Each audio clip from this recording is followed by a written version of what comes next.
Kundalini is the energy that you know, which gives you your ascent. But it's a virgin energy.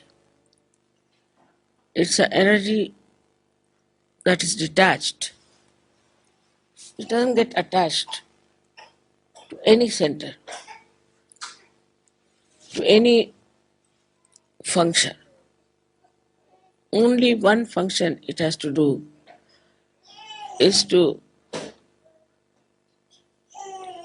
slowly and steadily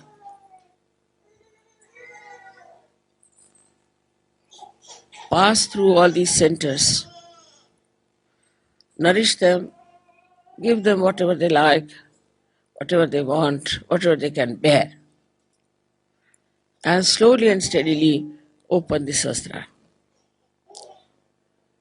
She's coiled up in 3.5 coils.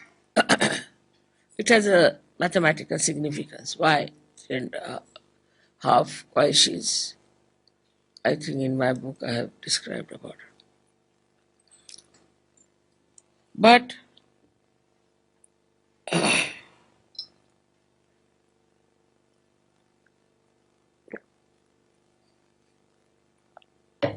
though she's a virgin energy, still she's so wise, so sensible, so loving, and so caring that when she rises, she doesn't give any complications to you.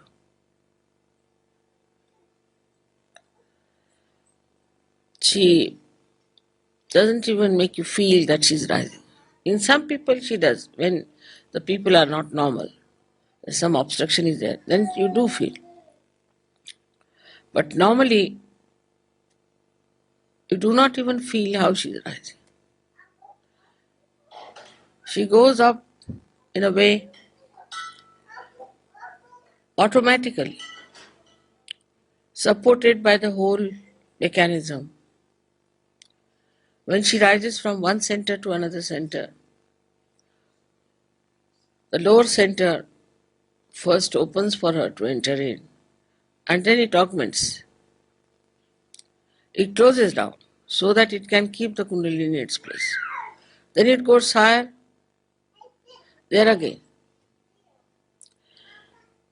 till it pierces through Sahasrara. This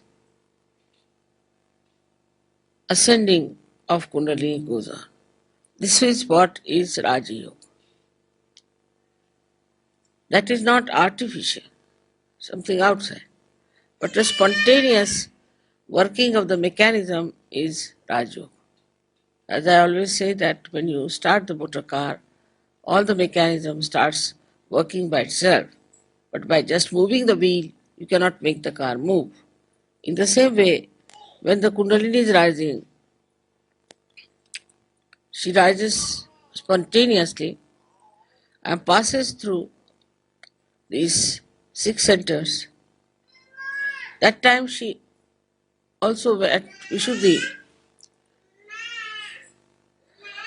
she opens the Vishuddhi. And when she emerges through it, at that time, the tongue is a little bit pulled in, just to keep the flow on. This action is called as khechari. So, when people are very deeply in meditation, those who have achieved great heights in meditation, they find suddenly they get into khechari situation, or we call it mudra. In that state, as if some nectar starts flowing from your palate. If you move your tongue upward like that, you will feel the cool coming down your tongue. And try that.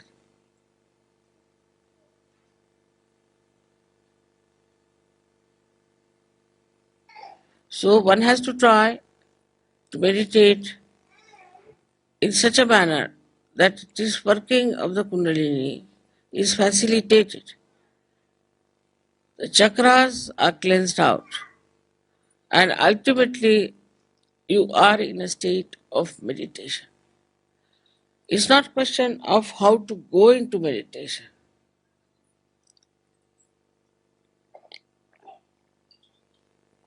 but it's the question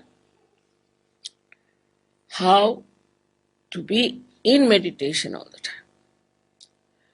So as you know that Kundalini, when she reaches the Agya chakra and when she opens Agya chakra, then you can be in thoughtless awareness. Then you don't think. Thinking just stops. You watch everything, just watch. But you do not get involved into what you are watching, but you just watch. And that watching itself gives you the growth within.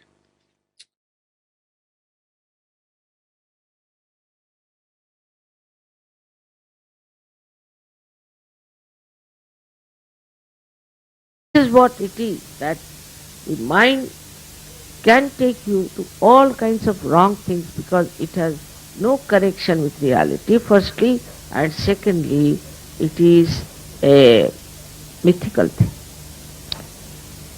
Absolutely mythical. You see, people think that whatever they have created, it is out of their mind. It's a wrong idea, absolutely wrong idea. All great scientists, say Einstein has said that I was tired trying to find out the theory of relativity. Very tired.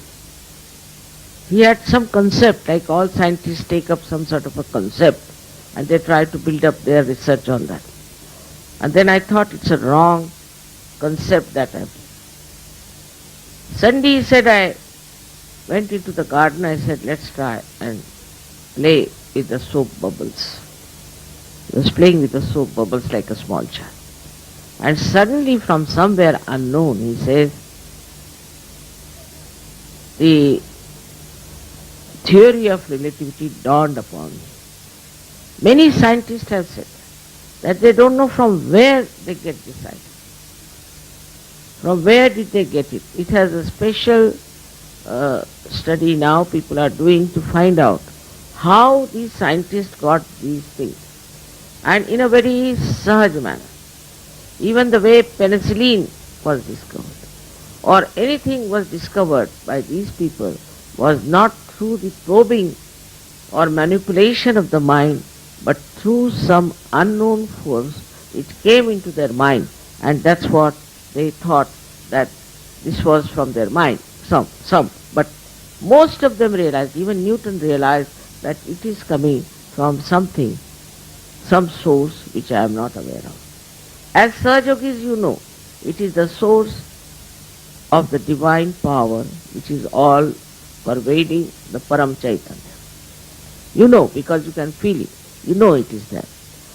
But even when you know, you must know you have to go beyond your mind into thoughtless awareness minimum. Always I tell you, meditate, meditate, because you should be in thoughtless awareness where you do not react. So what happens? You become a witness. You become the witness of the whole drama, of the whole scene. And you are absolutely at ease with yourself. No problem. And what you are doing, that you become an instrument of this Parama Chaitanya, of this all-pervading. You are just watching. You are a witness, and as watching everything, you realize that whatever you watch cannot react on you. But you know what it is. And this is what is the state in which you understand the reality of the whole situation.